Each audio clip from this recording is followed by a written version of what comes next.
Hello everyone, I'm Abby from the Lunatics Radio Hour podcast, where we explore the history of horror. And today I want to talk to you all about the origins of May Day in Beltane and how that intersects with modern horror movies.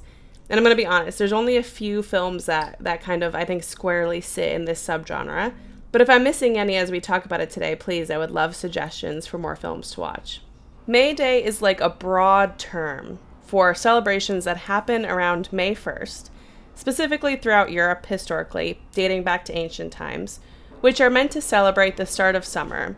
It's the kickoff of this pastoral season, it's a pagan holiday, and there's rituals involved that are aligned with protecting the cattle, protecting the livestock, protecting the gardening and the farming that's about to happen, but also the protection of the people. So in film and horror, you often see these large bonfires associated with May Day celebrations, which is based on historical evidence that exists. There's also evidence that animal sacrifices were part of this ritual. Beltane is a specific sort of offshoot, regional offshoot of May Day, specific to Ireland, Scotland, and the Isle of Man.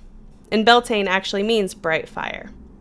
But across regions, we also see sort of a lighter side of things with the collecting of wildflowers, the Maypole, the May dance, the May Queen, decorating bushes with flowers and ribbons.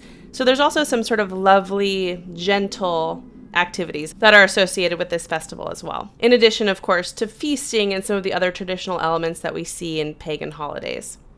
Spring celebrations date back to the Roman Republic, around 509 BCE.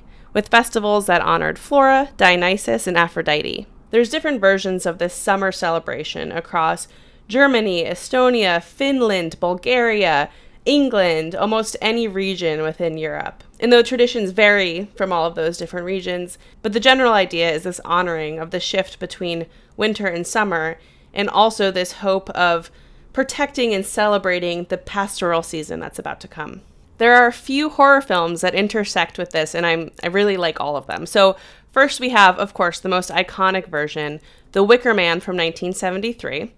This film is a cult classic. It was written and directed by Robin Hardy, and it tells the story of a detective who travels to this remote island off the coast of Scotland. He's looking for a missing child, and what he finds is horrific. And I'm not going to give too much away, but what we've seen there, right, if you've seen the poster even, is a large burning structure, which is something, again, that there's evidence for happening as part of these rituals. There's also a 2006 remake of The Wicker Man, which stars Nicolas Cage, and a 2011 film called The Wicker Tree, which was written and directed by Robin Hardy, who made the original Wicker Man film. Of course, if you're a modern horror enthusiast, you are likely very, very aware of Ari Aster's film Midsomer from 2019, and we see a lot of these traditions represented there. We see the collecting of flowers, we see the crowning of a May Queen, a May dance, a Maypole, and of course that film is squarely fiction, squarely horror, but it's kind of interesting to see some of those elements represented.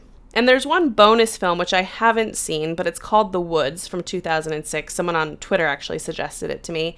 And it doesn't seem to be quite as one-for-one of like a May Day festival-themed horror film, but it has some pagan influences, and I think if we've all seen the other films, it seems like a good next film to watch.